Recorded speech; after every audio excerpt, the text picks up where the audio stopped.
ప్రస్తుతం తెలంగాణలో జరుగుతున్న పరిణామాలను చూస్తే మాత్రం కాస్త రేవంత్ రెడ్డి వ్యవహారం బీఆర్ఎస్ పార్టీని ఏ విధంగానైనా అంతం చేయాలి, కేసీఆర్ని జైల్లో వేయాలి, కేటీఆర్ క్యారెక్టర్ని అసాసినేట్ చేయాలి.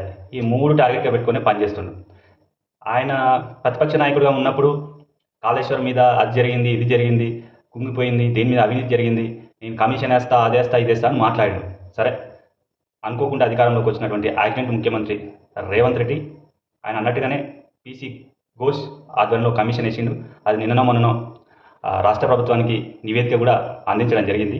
నిన్న రాష్ట్ర మంత్రివర్గం భేటీ అయి కమిషన్ని ఆమోదించినట్టుగా తెలిసింది. ఏ విధంగానైనా కేసీఆర్ని జైల్లో వేస్తాడన్న విషయం స్పష్టంగా అర్థమవుతుంది. చూస్తున్న ప్రతి ఒక్కరు కూడా అర్థమైపోద్ది. ముందుగానే రేవంత్ రెడ్డి వ్యూహాన్ని గమనించినటువంటి కేసీఆర్ నిన్న తన కార్యకర్తలతో సమావేశమైన సమయంలో బీఆర్ఎస్ పార్టీ నాయకులు, కార్యకర్తలు ఎవరు అధైర్యపడొద్దని, ఏ సమయంలోనైనా నన్ను అరెస్ట్ చేసే అవకాశం ఉందని చెప్పిన మాటలు చూస్తుంటే రేవంత్ రెడ్డి అనుకున్నది సాధించే ప్రయత్నం చేస్తున్నట్టుగైతే తెలుస్తుంది, అర్థమవుతుంది. మొన్నటికి మొన్న కేటీఆర్ని ఏ విధంగా బ్లేమ్ చేయాలి, రకుల్ ప్రీత్ సింగ్ అని చెప్పి హీరోయిన్లతో సంబంధాలు ఉన్నాయని చెప్పి ఫోన్ ట్యాపింగ్ వ్యవహారం నడిపినని చెప్పి ఆ మహా న్యూస్లో పిచ్చి పిచ్చి తమ్మునేల్స్ పెట్టి క్యారెక్టర్ని ఏ విధంగా అసాసినేట్ చేయడానికి ప్రయత్నాలు చేసారో ఈ ఆంధ్ర మీడియా ఛానళ్ళు మనం చూసినాం. బీఆర్ఎస్ పార్టీని బలహీనం చేయాలి. ఇప్పుడున్న పరిస్థితుల్లో రాష్ట్రంలో కాంగ్రెస్ ప్రభుత్వం పైన చాలా వ్యతిరేకత ఉంది. ప్రజలంతా అసంతృప్తితో ఉన్నారు. ఇప్పటికిప్పుడు రానున్న ఎన్నికల్లో బీఆర్ఎస్ పార్టీని ఎదుర్కొనే పరిస్థితి కనపడతలేదు. ఏది ఏమైనా చేసి మళ్ళీ గెలవాలంటే బీఆర్ఎస్ పార్టీని బలహీనపరచాలి. బలహీనపరచాలంటే ఏం చేయాలి?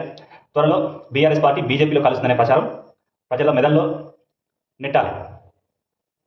అప్పుడు కాంగ్రెస్ పార్టీకి లబ్ధి చేకూరుతుందన్న ఉద్దేశంతో పక్క వ్యూహంతో చంద్రబాబు నాయుడు ఆడిస్తున్నటువంటి నాటకంలో భాగంగా ఆంధ్ర మీడియాలో చేస్తున్న అసత్య ప్రచారంలో భాగంగా బీఆర్ఎస్ పార్టీపై కుట్రలు చేస్తున్నారు. ఏది ఏమైనా రేవంత్ రెడ్డి గుర్తుపెట్టుకో, బీఆర్ఎస్ పార్టీ పైన కానీ కేసీఆర్ పైన కానీ ఈగ వాలిన ఈ తెలంగాణ సమాజం మాత్రం అసలు ఊరుకోదు. నువ్వు అనుకుంటున్నామేమో ఇంకా 10 ఏళ్ళు ముఖ్యమంత్రి ఉంటా, 15 ఏళ్ళు ముఖ్యమంత్రి ఉంటా అని. నేను చెప్తున్నా, గుర్తుపెట్టుకో, తెలంగాణ రాష్ట్రంలో ఇంకా 3 నుంచి 6 నెలల మధ్య నీ రాష్ట్ర ముఖ్యమంత్రి కాల పదవి గుర్తుపెట్టుకో. ఎంతసేపు బీఆర్ఎస్ పార్టీని విమర్శించాలి, బ్లేమ్ చేయాలి, కేసీఆర్ని తిట్టాలనే ఆలోచన నీకు తప్ప రాష్ట్ర ప్రజలపైన, రాష్ట్ర సమస్యల పట్ల నీకు ఏమాత్రం అవగాహన లేదు. కాబట్టి కాస్త గుర్తుంచుకొని వ్యవహారం చేస్తే మంచిది.